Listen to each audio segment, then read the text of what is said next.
नमस्कार दोस्तों, आज की हमारी कहानी आपको अच्छी लगे तो प्लीज़ मेरे चैनल को सब्सक्राइब करें और वीडियो को लाइक करें। अच्छा हुआ साधना, तू आ गई। देख, घर कितना गंदा पड़ा है और रसोई भी साफ कर देना। तेरी भाभी सुबह जल्दी जल्दी में सब ऐसे ही छोड़ जाती है। अब मुझसे होता नहीं, फिर भी करती रहती हूँ। एक काम कर, सफाई कर, बढ़िया सा खाना बना। आज तो जी भर के खाऊंगी, वरना कितनी बार तो सूखी सब्जी या दाल बना लेती हूँ। पूजा जल्दी में कुछ कर नहीं पाती, फिर थकी शाम तक आती है। बेचारी तो कभी दलिया खिचड़ी बनाकर रख देती है, या बाजार से ऑर्डर करके मंगा लेती है, या फिर साथ में ही कुछ खाने पीने का आइटम ले आती है। तुझे तो पता है मुझे एसिडिटी होने लगी है, मगर क्या करूँ, मजबूरी है, खा लेती हूँ। पर पेट तो नहीं भरता। अब उससे क्या बोलूं, बेचारी सुबह से शाम तक नौकरी करती, अब उसको भी कुछ कह नहीं सकते, वरना घर में लड़ाई झगड़ा हो जाएगा। तो ऐसे सूझबूझ से रहती हूँ। राम सती जी के 4 बच्चे, सबसे बड़ी बेटी साधना, बेटा धीरज, बेटी सपना, फिर छोटा नीरज है। बड़े बेटा बहू अलग रहते हैं और अभी कुछ महीने पहले नीरज की शादी हो गई है, जिसकी पत्नी पूजा कामकाजी है। छुट्टियां शुरू हुई तो माँ राम सती जी ने अपनी बड़ी बेटी साधना को मायके बुला लिया है। ऐसा हर बार ही करती थी। जब भी कोई काम होता उन्हें सिर्फ अपनी बड़ी बेटी की याद आती थी। अभी सफ़र कर आई है, उसके हाल चाल तो पूछे नहीं, सीधा काम करने की बात कर रही है। माँ, तुम्हारे घर का काम तुम जानो, मैं तो यहाँ सिर्फ तुमसे मिलने आई थी। अब मैं अपनी ससुराल जा रही हूँ, यहाँ कोई सफाई और खाना नहीं बनाने वाली। पहली बार साधना का टका सा जवाब सुन राम सती जी कुड़कुड़ा उठी। क्या बकवास कर रही है तू? यहाँ महीने भर रुकने नहीं वाली? देख घर की हालत कैसी हो रही है। और साथ में मैं भी सीधी सादी और बेवकूफ़ निकली। यहाँ सब मेरे सीधेपन का फ़ायदा उठाते रहे। तू बड़ी बहन, बड़ी बेटी है, बोल मुझे पागल बनाते रहे। जिम्मेदारियों का पोटला मेरे सर रखकर अपनी जिम्मेदारियों से पल्ला झाड़ते रहे। माना बेटी की जिम्मेदारी मायके के प्रति होती है, तो क्या शादी करते ही माँ बाप की जिम्मेदारी बेटी के प्रति खत्म हो जाती है? आपने जब कहा तब आपकी दुख बीमारी में मैं आपके साथ खड़ी रही, हर काम आगे आगे करती रही।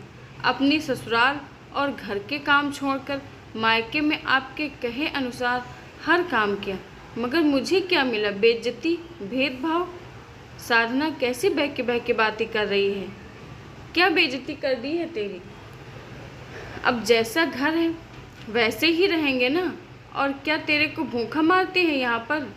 मायके में काम नहीं करना, ना कर, फालतू बातें ना सुना। सीधे सीधे बताऊँ, काम चोरी आ गई है तेरे मन में। बस माँ, बंद करो अपनी बकवास। आपको शर्म नहीं आती? हर बार मुझसे ही उम्मीद अपेक्षाएं रखने में 40 साल से आप यही करती आ रही हैं मेरे साथ।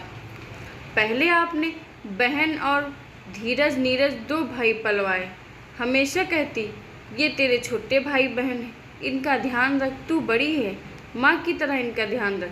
आज यही भाई बहन नया सामान लेते हैं, घूमने जाते हैं, बर्थडे एनिवर्सरी पार्टियां करते हैं, कभी नहीं बोलते बताते। 12वीं के बाद तो मैं आपको बोझ लगने लगी। हर जगह एक ही बात कहती, कोई भी मिल जाए इसके हाथ पीले कर दूंगी। गांव में भी कर सकती हूँ, बस लड़का मिलना चाहिए। पढ़ाई छुड़वाकर घर पर बिठा दिया, घर के काम करवाती रही। इसी वजह से आज मेरी पूरी ज़िंदगी झाड़ू पोछा बर्तन कपड़े धोने में ही निकल रही है। जब आपकी छोटी बेटी और दामाद आते हैं तब आपके घर के नए बर्तन, कप, प्लेट सेट, बढ़िया बढ़िया चादर, तकिए, कवर निकल आते हैं। लेकिन जब मेरे बच्चे और मेरे पति आते हैं तो जो भी हो उसी में संतोष कर लेते हैं। यहाँ तक कि आपके बड़े दामाद तो ज़मीन पर बिस्तर बिछाकर ही सो रहे हैं इतने सालों से, और छोटे दामाद के लिए कमरा सजाया जाता है। कूलर में पानी भरने तक की व्यवस्था नहीं होती हमारे लिए। वहाँ आसानी से छोटी बेटी दामाद के लिए एसी का बिल जमा कर दिया जाता है। रिश्तों के बीच कई बार छोटी छोटी बातें बड़ा रूप ले लेती हैं। ये सोच मैंने सहन किया, मगर हद तो तब हो गई जब नीरज की शादी में आपने 2 महीने पहले से मुझे बुलाकर अचार, बड़ी पापड़, बाजार के सब काम करवा लिए। और सबसे क्या बोला, सारा काम आपके बड़े बेटा बहू ने किया है। जबकि धीरज की पत्नी के पास तो समय ही नहीं था। नौकरी जो करती थी मैडम, मगर आपके पास तो एक फ्री की नौकरानी थी ना, जो अपना घर परिवार ससुराल सब छोड़कर आपके पास आएगी और आपके घर के सब काम निपटा देगी और आपकी हर बात पर चुपचाप हाँ में सर भी हिला देगी। और तो और ये सब बातें तो मैं आज ही ना बोल पाती अगर मेरी बेटी ईशा ने उस दिन मुझे ये एहसास न करवाया होता तो। माँ, आप अपनी दी गई शिक्षा खुद कैसे भूल जाती हो? नीरज मामा की शादी के बाद अचानक बेटी ईशा ने रसोई में आकर जब साधना से सवाल किया तो साधना आश्चर्य से बोली, किस शिक्षा की बात कर रही हो बेटा? वही जो आप हमेशा हम दोनों बहनों को देती हैं। पहला, मिलजुल कर काम करना चाहिए। ये नहीं कि ईशा बड़ी है तो हमेशा वही मनीषा का ध्यान रखेगी, मनीषा को भी बराबर काम करने को बोलती है। इसीलिए हम दोनों बहनें मिलजुल कर अपना काम, कमरा साफ करती हैं, बड़े कपड़े जमाती हैं, खाना परोसने में आपकी मदद करवाती हैं। जो भी घर में खाने पीने को आता है आप हमेशा बराबर बांटती हैं। दोनों को एक जैसा प्यार और दुलार करती हैं। साथ में ये भी सिखाती हैं अगर आपसे कोई गलती हो तो तुरंत बताएं, ताकि आगे से गलती हमारे साथ ना करें। जैसा एक बार आपने मनीषा को चॉकलेट दिला दी और मुझे दिलाना भूल गए क्योंकि मैं स्कूल में थी। जब घर आई तो मैं बहुत रोने लगी। तब आपको जब अपनी गलती का एहसास हुआ तुरंत आपने मुझे चॉकलेट दी और बोला, आगे से मम्मी से कोई भूल हो जाए तो ज़रूर बताना, मम्मा भी कभी कभी भूल जाती है। अरे मेरी समझदार बिटिया, ये सब शिक्षा तो मैं तुम्हें रोज़ ही देती हूँ। आज अचानक नानी के घर में ये ज्ञान क्यों बांट रही है मुझे? इसीलिए क्योंकि सपना मौसी जब से आई हैं नानी के कमरे में बैठी हैं। आप अकेली पूरे घर का काम संभाल रही हैं, जबकि छुट्टियां तो आपकी भी हैं। आप क्यों नहीं नानी के साथ बैठकर गपशप करती हैं? जब से आई हैं साफ सफाई खाना बनाने में लगी हैं। यहाँ तक कि सपना मौसी देर तक सोती रहती हैं। आप उनके लिए नाश्ता चाय कमरे में भिजवा देती हैं। क्यों? जब आप दोनों बहनें तो आपको भी बराबर काम करना चाहिए ना। और नानी भी आपके साथ भेदभाव करती है। मौसी को कितनी सुंदर साड़ी पायल गिफ्ट में दी है और आपके लिए सूट का कपड़ा ला कर दे देती है। साधना भौचक्की सी खड़ी थी। अपनी समझदार होती बिटिया के सवालों के जवाब नहीं थे उसके पास।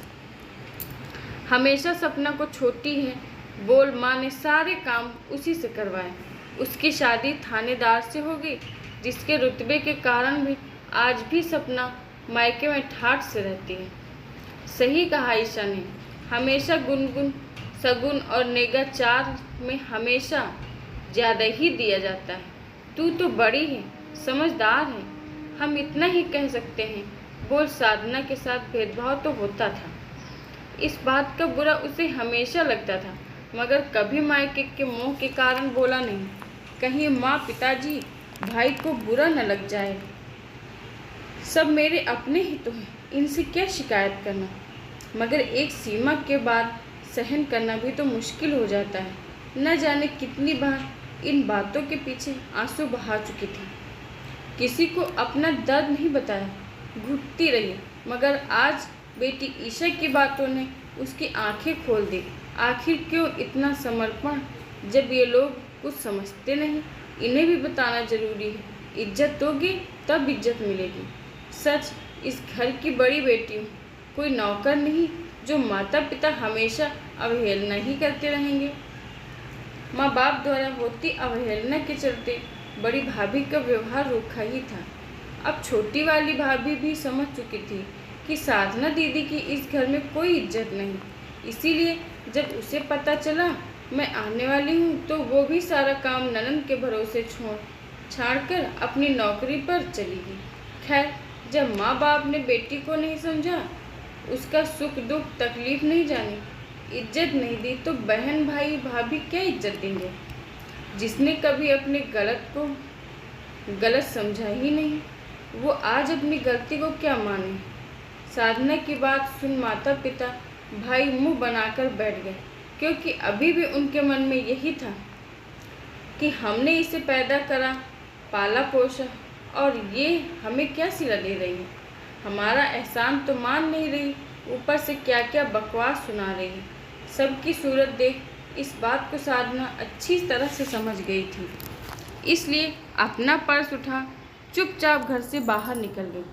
ऐसे माँ बाप और मायके से उम्मीद मोह खत्म कर अपने आप को हल्का महसूस कर रही थी।